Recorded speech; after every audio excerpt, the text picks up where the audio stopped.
Hello again, rail fans, and welcome back to another video along the CSX WNA subdivision. Coming out on Saturday, April 15th, I wasn't expecting to see much as multiple trains had passed through just before I got out here. But as the day progressed, I would come to find out that I was very wrong, and by the end of the day, I would have a new record for trains that I had seen along the WNA in a single outing. But starting back out here in Cartersville, M515 would show up, but before he could head south, he would have to pick up a locomotive in Jonah Yard. But once he hooked up to him and backed up to his train, they'd be heading south again.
CSX Equipment Defect Detector. Milepost 47.4.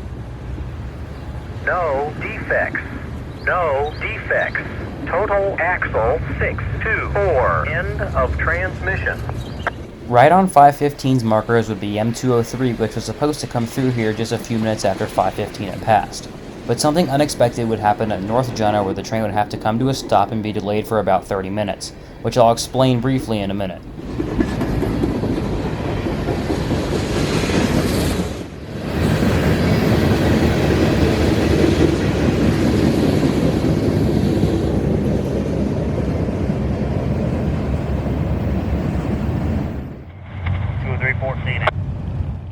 Just a couple minutes after 515 had passed, 203 would come over the radio calling a clear signal at Bowen and then North Jonah, so I would start filming, but I would never hear him call clear at Jonah and the crossings would never go down. Then I would hear him blow his horn about 10 times very frantically, so I knew something wasn't right, and then about a minute later I would hear this over the radio.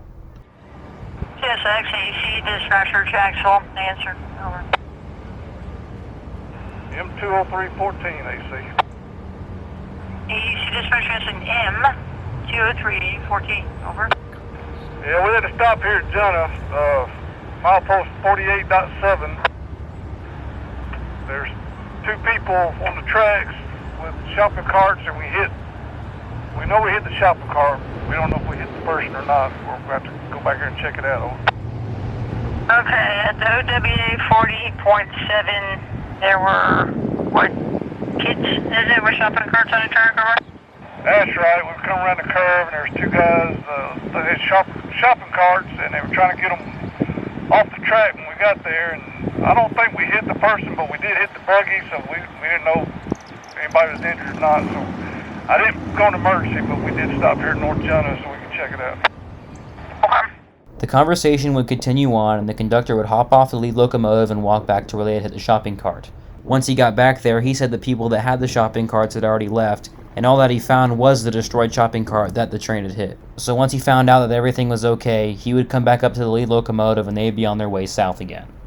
Yeah, I couldn't really tell. We was going around there, track speed, and they were right there in the curve, so it happened pretty quick. Okay. I don't know if there's anybody there at the depot or not. I don't know if Dave's working there or if you're a driver or what. Over. Okay, yeah, we'll try to get in touch with the depot and see if somebody can assist us. And then you can call Dave. Dave's been sending me messages, so I know he's doing railroad stuff today. Over. Okay, I'll give him a call and see if he can assist. Okay, I appreciate it. Thanks. Thank you. All right.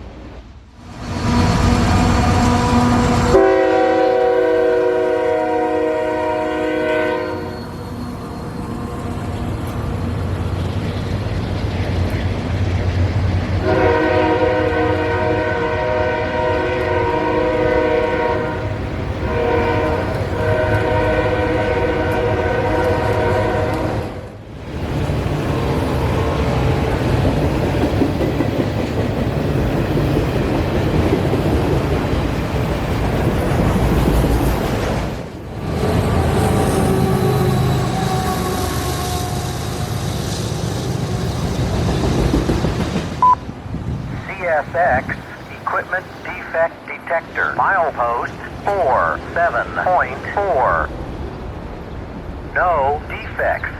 No defects. Total axle 560. End of transmission. 203 would be an absolute monster on this day, with those 560 axles counting in at just over 12,000 feet of solid auto racks. Except for at the bottom, where the last car would be a DODX boxcar marked with explosives on the back and sides of it. Pretty cool, I've never seen one before.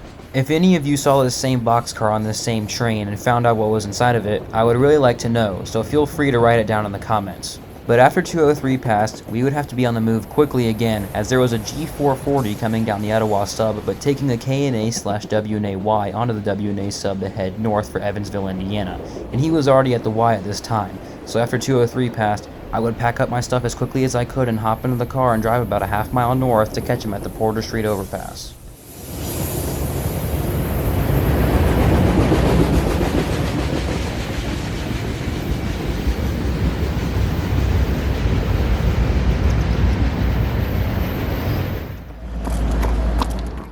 Now at the Porter Street overpass, I got out of the car as quickly as I could and ran up to the top of the overpass as G440 was already on the move as he got a slow clear onto the WNA sub.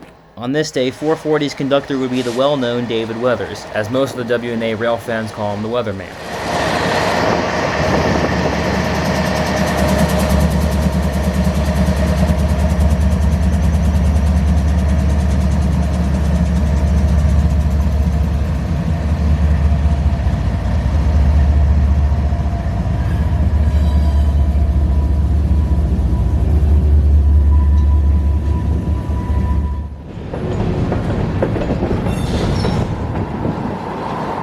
After a couple minutes of watching G440 round the Y, I knew it wouldn't take much for him to get back up to track speed as he was an empty train, so I would hop back into the car and start heading north. And I was glad I did, because we were neck and neck with him as we came into Kingston, which then we would get ahead of him just to the north of Kingston where we would slow down so I could get some pacing videos of him, which you'll see in just a minute. And we also headed north because I knew there was an M583 coming south, and I heard they were going to meet at Martin, Marietta.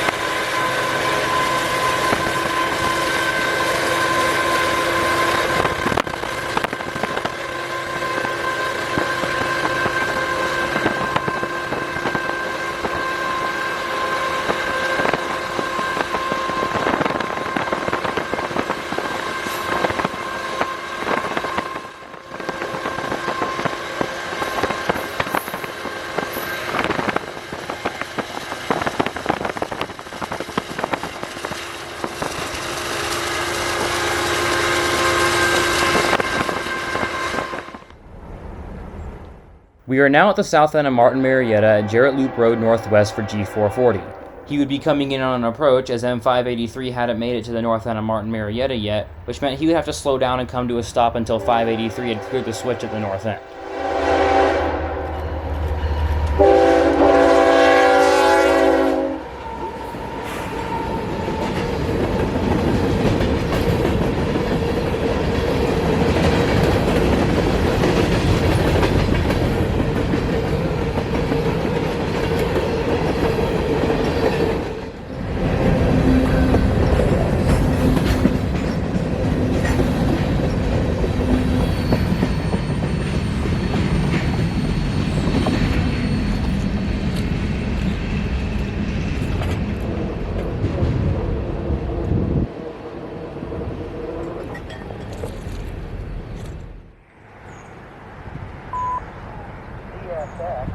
Equipment defect detector. Milepost 67.62. No defects. No defects. Total axle 458. End of transmission. Just a few minutes after G440 passed, M583 would call a medium clear at the north end of Martin, Marietta and would come around the corner about a mile and a half to the north of us. Once he got down here, he would diverge off of the siding back onto the main line.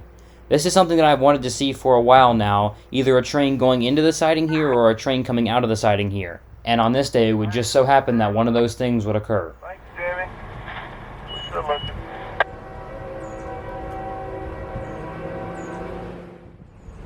All right, Jimmy. You have a good one. Try to put the fire out, man. Honey. Y'all be careful on the way up. Yes, sir.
After M583 passed, we would head back towards Kingston where another train would be heading in our direction.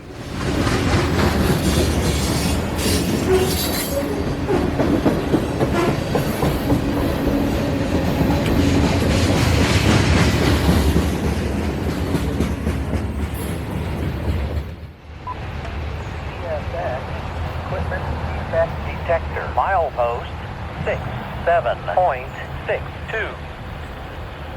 No defects. No defects. Total axle 372. End of transmission.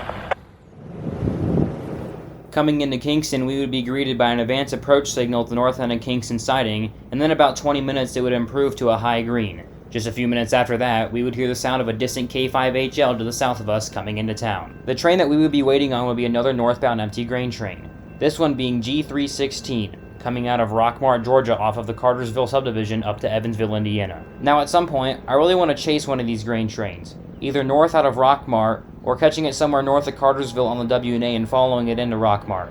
Now I know these trains run on as-needed basis, but if any of you guys have chased one of these trains before or know how often they run, feel free to leave whatever you know down in the comments. And on this day, G316 would have quite the friendly crew like G440 did.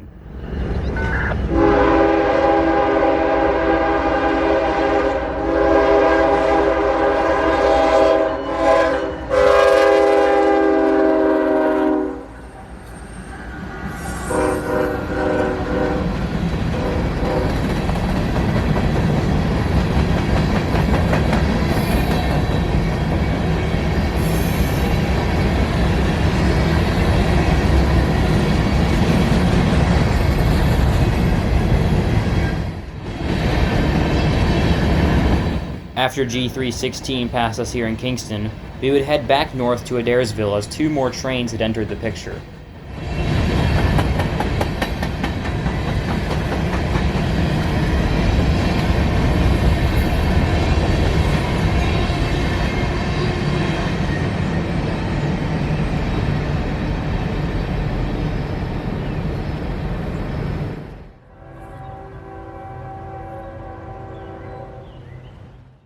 About 45 minutes later now, and we're set up in downtown Adairsville for our first train.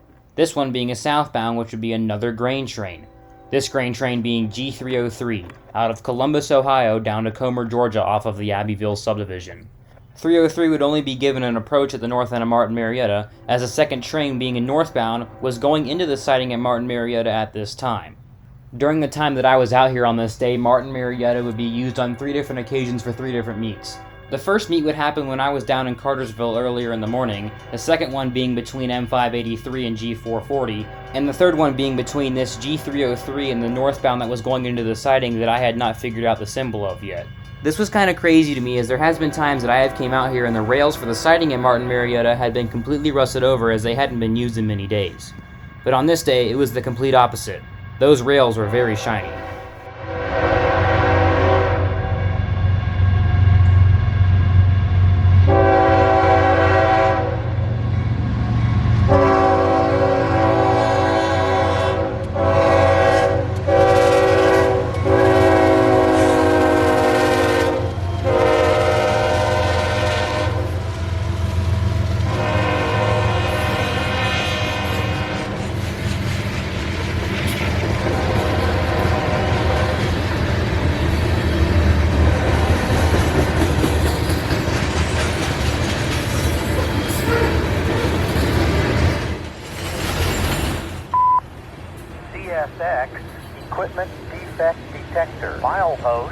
67.62. No defects. No defects. Total axle 378. End of transmission.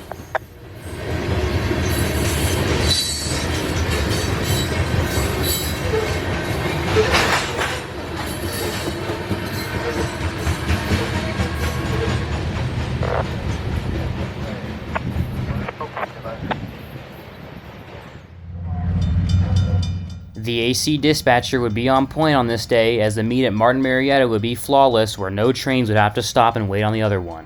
The northbound that would pass G303 and the siding at Martin Marietta would be M202, which has become irregular over the WNA in the past year, as it used to run via Birmingham.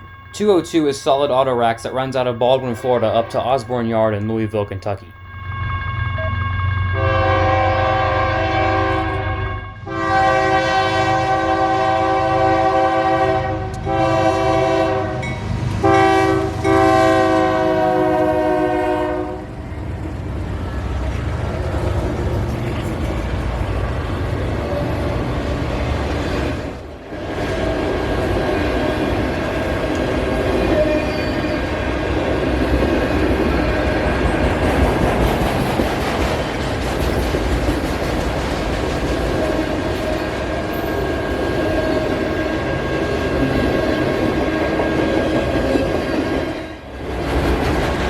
Once M202 passed, my day of 9 trains and 9 hours on the WNA would come to an end.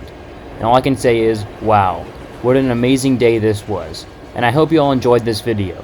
Please like and subscribe. Hit the bell icon so you get notified each time I make a new video. And stay tuned for more videos in the future. But until next time, this is Georgia Rail Productions saying so long from Milepost OWNA 68.4.